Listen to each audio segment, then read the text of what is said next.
Les portes fermées que Dieu utilise pour réveiller les élus. Le ciel observe en silence pendant que tu t'épuises à poursuivre une vie qui semble constamment te repousser. Chaque candidature ignorée devient une blessure invisible.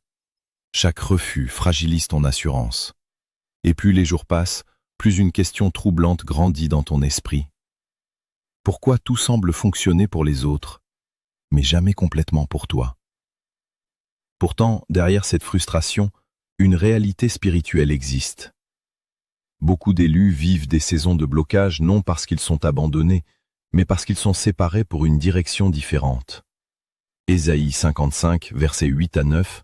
« Car mes pensées ne sont pas vos pensées, et vos voix ne sont pas mes voix, dit l'Éternel. » Ce verset révèle une vérité que peu acceptent. Dieu peut volontairement briser un chemin logique afin d'ouvrir une route prophétique. Moïse pensait que sa vie était terminée dans le désert, loin du palais, loin du pouvoir, loin des opportunités humaines. Pourtant, c'est précisément dans cet isolement que Dieu l'a appelé. Exode 3, 10. « Maintenant, va, je t'enverrai auprès de Pharaon. » L'élu traverse souvent une période où tout semble confus avant que sa véritable mission ne soit révélée. C'est une phase où Dieu détruit les dépendances humaines pour construire une foi radicale. Tu dois comprendre ceci. Certaines portes ne s'ouvrent pas parce qu'elles ne sont pas liées à ton appel. Le ciel refuse parfois de bénir ce qui éloignerait l'élu de sa destinée. Joseph a été rejeté par ses frères avant de gouverner l'Égypte. David a été oublié par son propre père avant d'être choisi comme roi. Jérémie 1,5. Avant que je t'eusse formé dans le ventre de ta mère, je te connaissais. Cela signifie que ta mission existait avant même tes premières luttes. Et souvent, plus l'appel est grand, plus la préparation est douloureuse. Aujourd'hui, beaucoup d'élus ressentent cette fatigue intérieure impossible à expliquer. Ils travaillent, avancent, cherchent des solutions, mais leur âme reste agitée. Pourquoi? Parce qu'une partie d'eux entend encore cette voix profonde qui murmure qu'ils ont été créés pour autre chose. Pas seulement pour survivre, pas seulement pour payer des factures, mais pour porter une lumière particulière dans une génération confuse. Alors écoute attentivement. Ce message pourrait révéler pourquoi Dieu a permis certaines fermetures dans ta vie et pourquoi une voie totalement différente commence maintenant à apparaître devant toi. Les élus et les chemins que Dieu brise pour accomplir une destinée plus grande. Tu as peut-être passé des nuits entières à te demander pourquoi certaines portes continuaient de se fermer devant toi malgré tes efforts, tes prières et ton endurance. Ce qui détruit beaucoup d'élus aujourd'hui, ce n'est pas seulement l'échec visible, mais l'impression silencieuse d'être oublié pendant que les autres avancent. Pourtant, il existe une vérité spirituelle que peu comprennent. Certaines pertes sont des délivrances déguisées. Proverbe 3, versets 5 à 6. Confie-toi en l'Éternel de tout ton cœur, et ne t'appuie pas sur ta sagesse. Reconnais-le dans toutes tes voies, et il aplanira tes sentiers. L'être humain veut comprendre immédiatement, mais Dieu travaille souvent dans des dimensions invisibles. Beaucoup d'élus pensent que le ciel les retarde, alors qu'en réalité, il les protège d'environnements capables d'étouffer leur mission. Moïse croyait être abandonné dans le désert après avoir fui l'Égypte.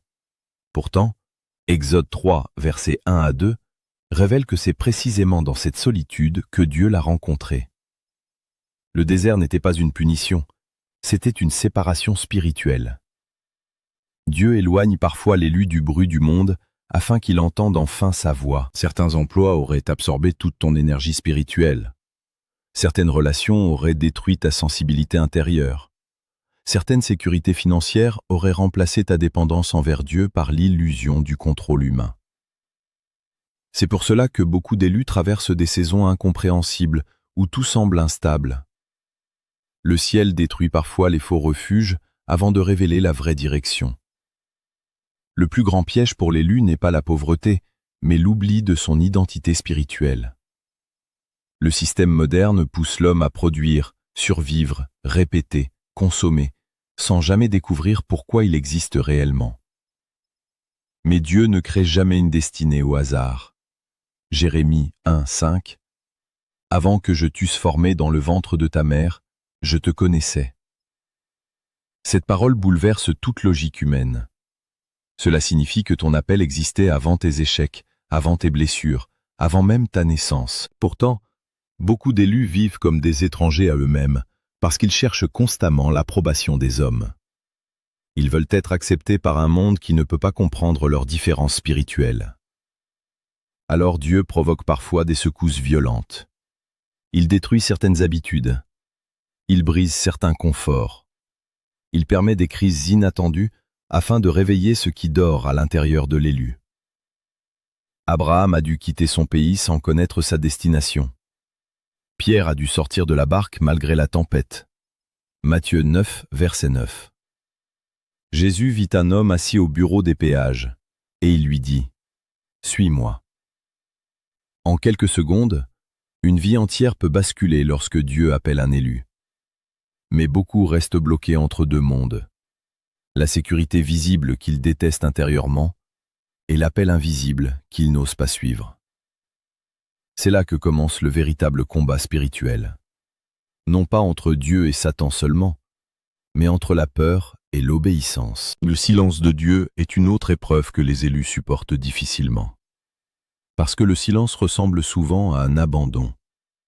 Pourtant, les saisons les plus silencieuses sont parfois celles où le ciel travaille le plus profondément. David a reçu l'onction royale, mais il a été renvoyé vers les moutons. Joseph a reçu des rêves prophétiques, puis il a été vendu comme esclave. Noé a construit une arche pendant des années sans voir une seule goutte de pluie. Habacuc 2, verset 3.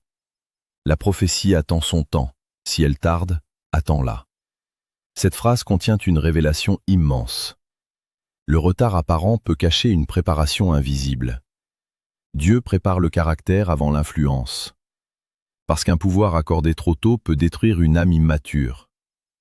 Beaucoup d'élus veulent des résultats immédiats, mais Dieu travaille dans la profondeur avant de travailler dans la visibilité. Pendant que tu crois ne rien accomplir, ton esprit apprend la patience, ton discernement devient plus précis, et ta foi cesse progressivement de dépendre des circonstances visibles. Les saisons d'isolement révèlent souvent les dons cachés des élus. Certains découvrent l'écriture, d'autres découvrent la prière profonde. D'autres commencent à comprendre pourquoi ils se sont toujours sentis différents depuis l'enfance. Car un élu authentique ne peut jamais totalement appartenir à un système qui combat la lumière spirituelle. Romains 12, verset 2. Ne vous conformez pas au siècle présent.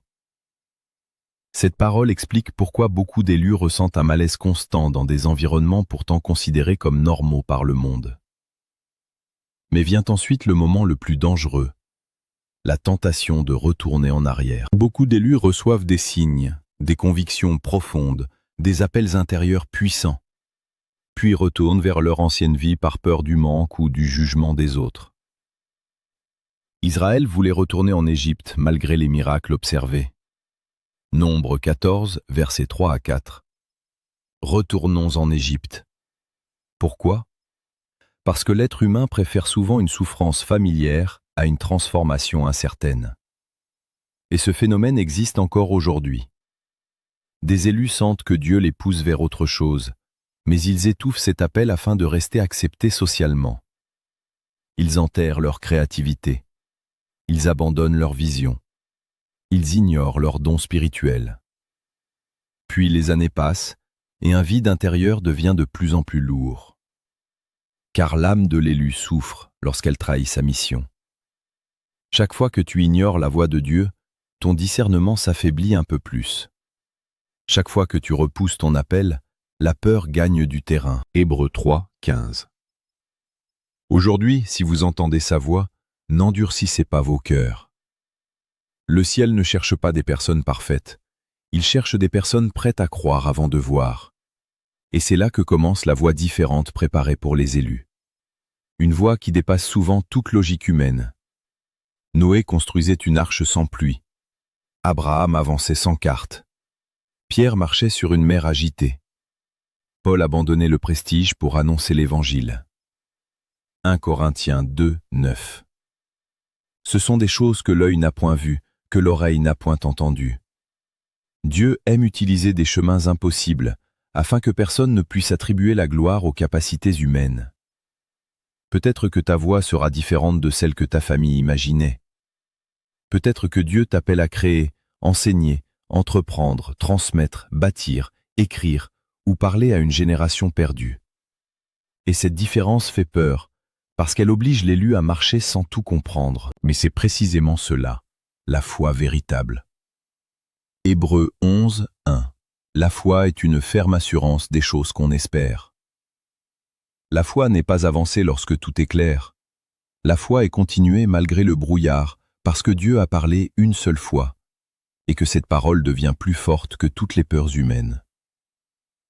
Quand l'âme ne s'adapte plus à ce qui paraît normal. Il existe un moment silencieux dans la vie des élus où les réponses extérieures ne suffisent plus à calmer les questions intérieures. Un moment où les explications humaines deviennent trop petites pour contenir ce que l'âme ressent. Pose-toi cette question sans détour. Depuis combien de temps cette sensation étrange t'habite-t-elle, comme si ta vie actuelle n'était qu'une transition vers autre chose que tu n'arrives pas encore à nommer? Jérémie 29, 11. Car je connais les projets que j'ai formés sur vous, projets de paix et non de malheur. Cette parole ne parle pas d'un hasard de vie, mais d'un plan déjà écrit, déjà structuré, déjà orienté vers une direction précise. Pourtant, beaucoup vivent en décalage avec ce plan, non pas parce qu'ils sont perdus, mais parce qu'ils sont en désalignement progressif avec leur véritable appel. Pourquoi certains chemins se ferment-ils malgré les efforts constants, les stratégies bien pensées, les prières répétées? Et si la fermeture répétée n'était pas un échec, mais une forme de langage divin? Proverbe 16, verset 9. Le cœur de l'homme médite sa voie, mais c'est l'Éternel qui dirige ses pas. L'être humain planifie, insiste, force parfois, mais Dieu redirige silencieusement. Et cette redirection peut créer une tension intérieure profonde. Une frustration qui ne ressemble pas à de la simple insatisfaction, mais à un appel non accompli. C'est là que beaucoup d'élus commencent à ressentir un décalage entre leur environnement et leur identité spirituelle. Ils continuent à fonctionner, mais intérieurement, quelque chose refuse de s'endormir. Beaucoup cherchent la validation extérieure comme un repère de stabilité. Les diplômes, les postes, les titres, les approbations humaines deviennent des preuves de valeur. Mais Dieu agit différemment. Il ne confirme pas toujours à l'extérieur ce qu'il est en train de construire à l'intérieur. 2 Corinthiens 4, verset 18. Les choses visibles sont passagères, et les invisibles sont éternelles. Cette tension entre visible et invisible crée une fracture intérieure chez l'élu qui ne comprend pas encore son processus. Le monde demande une identité sociale, mais le ciel révèle une identité spirituelle. Le monde demande une profession, mais le ciel interroge une mission. C'est pourquoi un élu peut réussir extérieurement et se sentir vide intérieurement. Il peut atteindre des objectifs que beaucoup envient, tout en ressentant une absence de paix inexplicable. Ce paradoxe n'est pas une erreur psychologique uniquement, mais parfois un signal spirituel profond. Matthieu 16, 26. Que servirait-il à un homme de gagner le monde s'il perd son âme? Cette parole expose une vérité dure. La réussite sans alignement spirituel peut devenir une forme de perte intérieure. Certains environnements semblent stables aux yeux du monde, mais oppressants pour l'âme de l'élu. Non pas parce qu'ils sont mauvais en soi, mais parce qu'ils ne correspondent pas à la trajectoire divine de la personne. L'esprit de l'élu reconnaît parfois ce décalage avant même que la vie extérieure ne change. Une sorte d'alerte intérieure persistante. Une impression de « ce n'est pas ici ». Et cette impression ne disparaît pas facilement, même avec le confort, même avec la sécurité. Ce que beaucoup appellent confusion est parfois une lucidité spirituelle encore mal interprétée. L'introspection devient alors essentielle, non pas pour fuir la réalité, mais pour discerner la direction réelle de l'âme. Car un élu ne se définit pas uniquement par ce qu'il fait, mais par ce qu'il est appelé à accomplir au-delà de ce qu'il comprend aujourd'hui. Le poids invisible du retard spirituel. Le temps ne prévient pas. Il avance sans attendre les hésitations, sans ralentir pour ceux qui espèrent un signe plus clair, une confirmation plus confortable, un moment moins risqué. Et pourtant, beaucoup d'élus vivent comme s'il existait encore une bonne saison pour commencer à obéir à Dieu.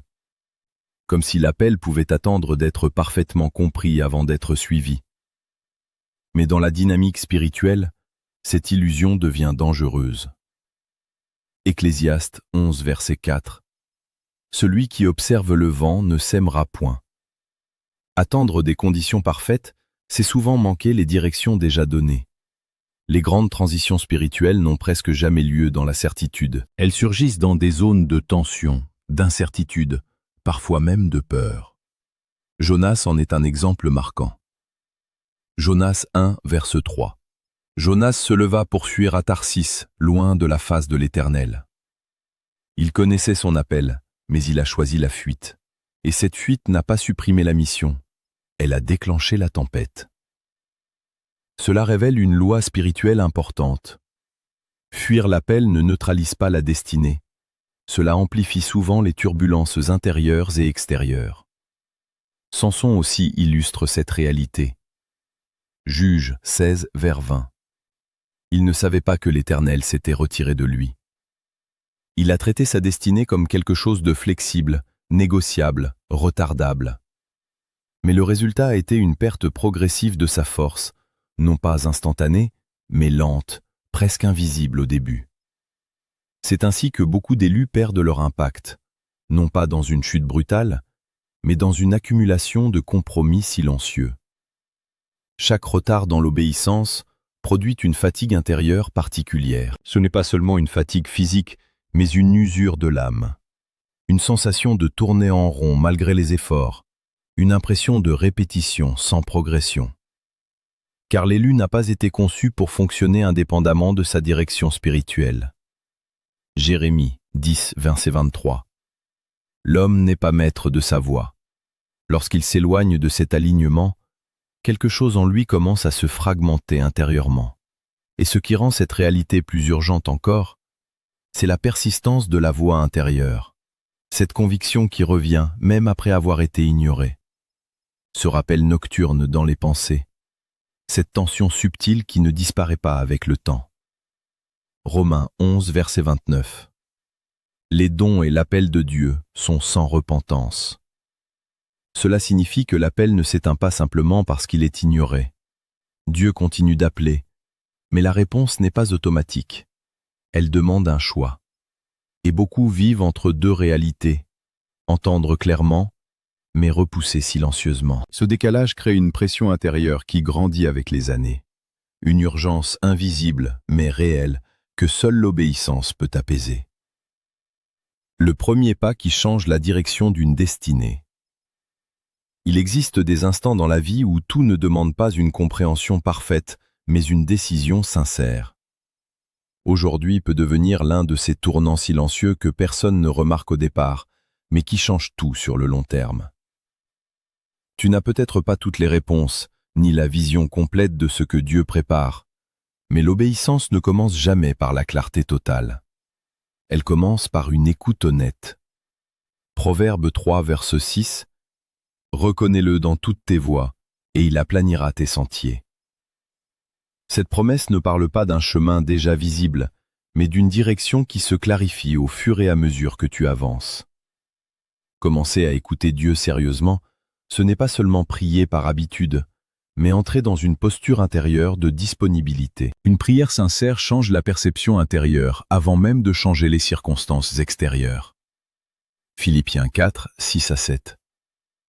Et la paix de Dieu, qui surpasse toute intelligence, gardera vos cœurs et vos pensées.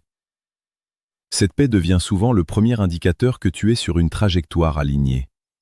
Ce n'est pas toujours un signe spectaculaire, mais une stabilité intérieure progressive. Ensuite, il s'agit de discerner les portes qui s'ouvrent naturellement, sans pression excessive, sans manipulation, sans épuisement constant. Car Dieu n'appelle pas toujours dans le chaos forcé, mais parfois dans une simplicité progressive. Apocalypse 3, 8. J'ai mis devant toi une porte ouverte que personne ne peut fermer. Cette ouverture divine n'est pas toujours bruyante, mais elle est constante, cohérente et en accord avec la paix intérieure. Développer les dons placés en toi devient alors une étape essentielle. Beaucoup d'élus attendent de grandes conditions pour commencer, mais Dieu fonctionne souvent avec des débuts simples. Un don ignoré reste une potentialité inactive. Un don cultivé devient une direction. 1 Timothée 4, 14. Ne néglige pas le don qui est en toi. Cela signifie que ce que tu possèdes déjà contient souvent les indices de ta prochaine étape. Il est crucial de ne pas mépriser les petits commencements. Ce que le monde considère insignifiant peut être le point d'ancrage d'une grande destinée. Zacharie 4, 10. Car ceux qui méprisaient le jour des faibles commencements se réjouiront. Dans la logique divine, les débuts modestes sont souvent les fondations des impacts les plus profonds.